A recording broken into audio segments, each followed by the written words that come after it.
Good morning বন্ধুরা, welcome back to my channel. আমি তিন্নি তোমাদের সঙ্গে আর একটা নতুন ব্লগ শেয়ার করতে চলে এসেছি। আশা করি তোমরা যে যেখান থেকে আমার এই ব্লগটা দেখছো তোমরা সবাই খুব ভালো আছো আর খুব সুস্থ আছো। আজ সকাল 8:30 থেকে ব্লগটা শুরু করলাম। আশা করব ব্লগটা তোমাদের ভীষণ ভালো লাগবে। কয়েকদিন ধরে ভিডিও দিতে পারছিলাম না, তবে এই ভিডিওটা কিন্তু সোমবার দিনের। আর দেখো প্রচুর বৃষ্টি হচ্ছিল আর আমি স্নান সেরে চলে এসেছি, আর তোমাদের দাদাও আজকের অফিস বেরিয়ে গেছে। তোমাদের দাদাদের আজকের অফিসে পুজো আছে, তো সেই জন্য ওখানেই খাওয়া দাওয়া সমস্ত কিছু। সকালবেলা শুধু টিফিনটা করে দিয়েছিলাম, আজকের আর ভাতের কিছু জোগাড় করতে হয়নি। বৃষ্টি তো বৃষ্টির মতো হয়ে যাচ্ছে, কিন্তু জামা কাপড় না কাচলে গাদা গাদা জামা কাপড় পরে রয়েছে।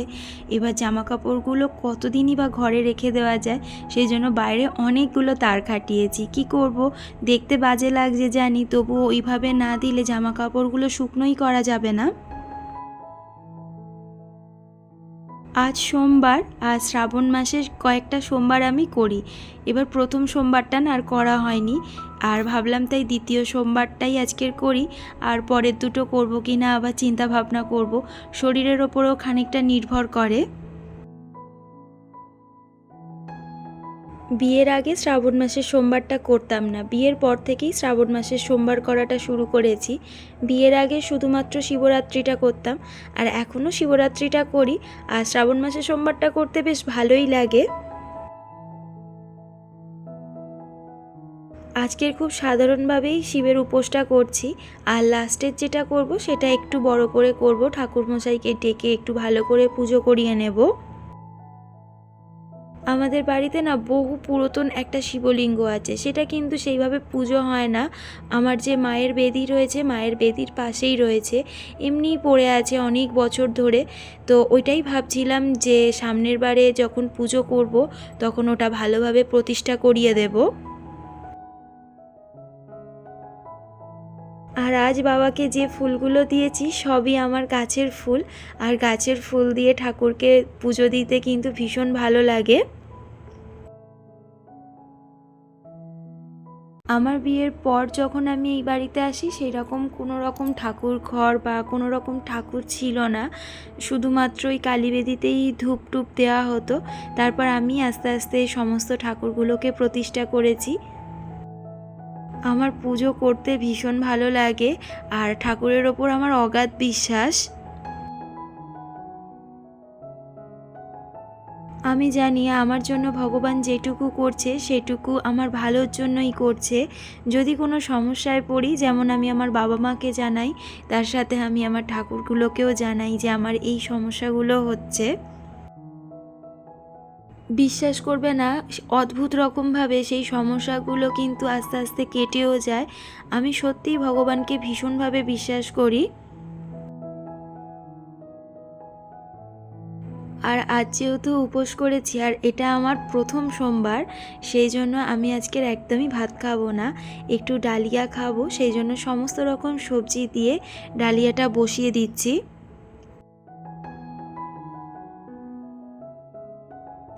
ডালিয়ার মধ্যে একটু আজকের মুগের ডাল দিয়েছি, মুগের ডাল দিলে না বেশ ডালিয়াটা খেতে ভালো লাগে। তবে ডালিয়াটাকে কিন্তু আমি একদমই সাঁতলাবো না, এই সেদ্ধ ডালিয়াটাই আজকের খাবো। ঘরদোর দেখো, ঘরদোরের অবস্থা ভীষণভাবে এলোমেলো হয়ে আছে। পুজো করতে অনেকটা সময় চলে গেছে, আর আমি যখনই পুজোয় বসি প্রায় আমার 1-1.5 ঘন্টা মতো ঠাকুর ঘরেই কেটে যায়। ঠাকুর ঘরে একবার গেলে আমার আর উঠতে ইচ্ছা করে না, মনে হয় সারাক্ষণ ঠাকুর ঘরে বসে থাকি আর ঠাকুরের কাজ করতে থাকি। আজ যেহেতু রান্না নেই সেই জন্য কাজের স্পিডটাও কম। মানে রান্না থাকলে না একটা আলাদা রকম স্পিড থাকে যে হ্যাঁ রান্নাটা করতে হবে, বা সঠিক টাইমে রান্না না করলে তোমাদের দাদা নিয়ে যেতে পারবে না। আর আজ তোমাদের দাদারও খাবারের কোনো রকম অসুবিধা নেই, আজ অফিসেই সমস্ত খাওয়া দাওয়া। আর এই যে আজকের আমি বিছনার চাদরটাও তুলে দিয়েছি আর বালিশের কভারগুলোকেও চেঞ্জ করে দিয়েছি। আমি বেশি দিন করে না বিছনাটাকে রেখে দিতে পারি না, দু একদিন ছাড়া ছাড়াই আমার বিছনাটাকে চেঞ্জ করে দিতে হয়, মানে চাদরগুলো, বিছনাটা নয়। আর ঘরটা দেখবে বেশ টান টান করে চাদর পাতা থাকলে না কি পরিষ্কার লাগে, আমার তো ভীষণ ভালো দেখতে লাগে। ঘরের কিন্তু সৌন্দর্য হচ্ছে একটা খাটের ওপরেও নির্ভর করে। আর জানো তো কবে থেকে একটা সোফা কভার নিজে হাতে রেডি করছি, কিন্তু এত কাজের চাপ সেই সব কাজগুলো আর করেই ওঠা হয় না, যে নিজে হাতে কিছু করব আর সময় পেয়ে উঠছি না। এমনকি যে নতুন কভারগুলো কিনেছি একটু বড় সাইজ, সেগুলোকেও হালকা করে মেরে নিতে হবে। সংসারের এত কাজ থাকে যে সেই সমস্ত কাজগুলো আর করেই ওঠা হয় না। আর আমার এই সমস্ত কাজ করতে ভীষণ ভালো লাগে, যে ঘরের জন্য নিত্য নতুন জিনিস ব্যবহার করব বা নিত্য নতুন জিনিস দিয়ে ঘরটাকে সাজাবো।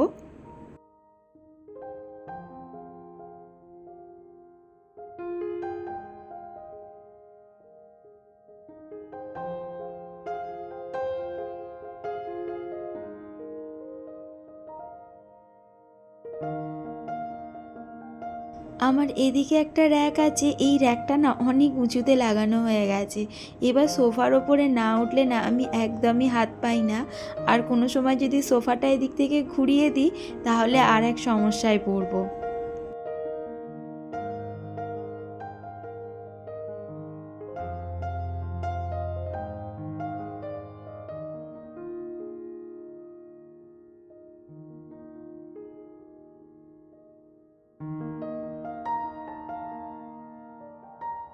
আর এই যে ড্রেসিং টেবিল, এই যে এত নোংরা হয়, প্রত্যেক দিন গোছাবো, প্রত্যেক দিন দেখবো নোংরা হয়ে গেছে।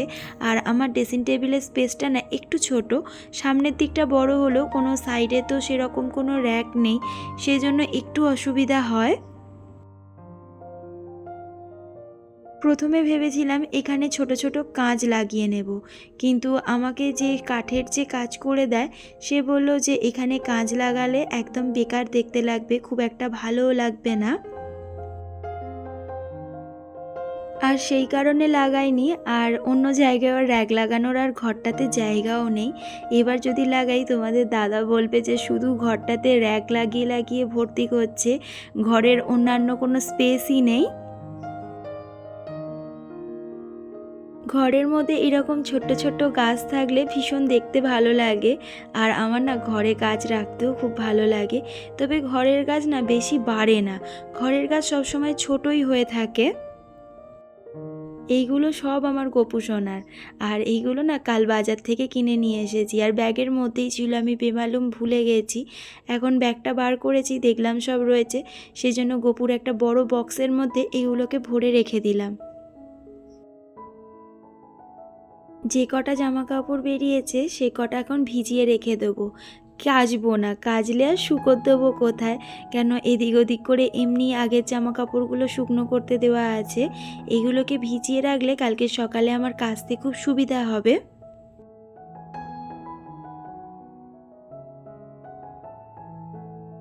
দুপুরের পর থেকে আর তোমাদের সাথে সেই রকম কথা হয়নি। আর টিপ টিপ করে বৃষ্টি পড়তে পড়তে দেখো কি মুষলধারে বৃষ্টি নেমে গেছে।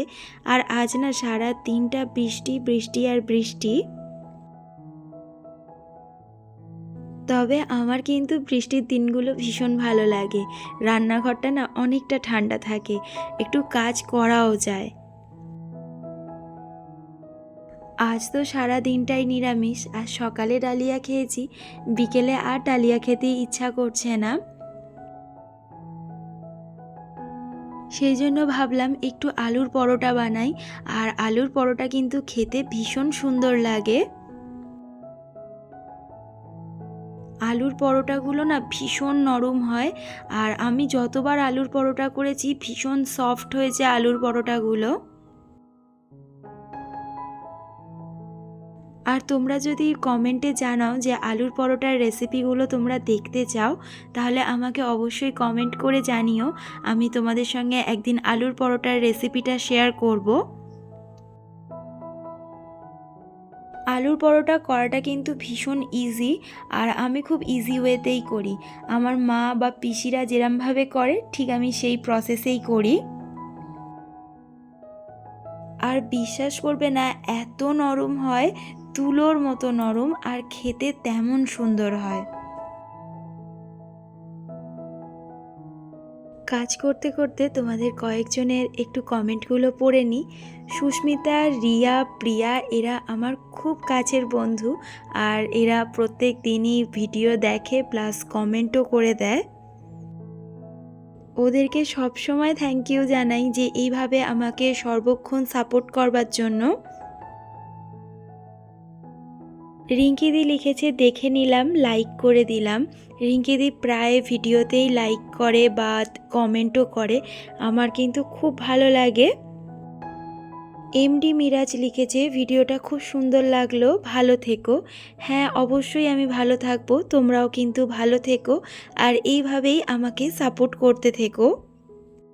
অনিতা বনু লিখেছে তুমি খুব সুন্দর করে কাজ করো, আর ড্রয়ারটা কত নিয়েছে আর কোথা থেকে নিয়েছো দিদি?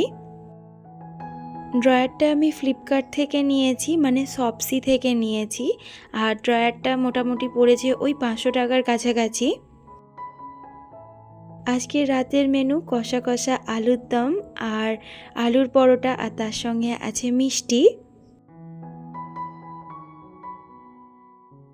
আজ ব্লগটাও এখানে শেষ করছি। ভালো লাগলে একটা লাইক, কমেন্ট, শেয়ার করে দিও, আর যারা নতুন দেখছো চ্যানেলটা সাবস্ক্রাইব করে দিও। সবাইকে গুড নাইট, সবাইকে টাটা। কাল আর একটা নতুন ব্লগ নিয়ে হাজির হচ্ছি। সবাই খুব ভালো থেকো।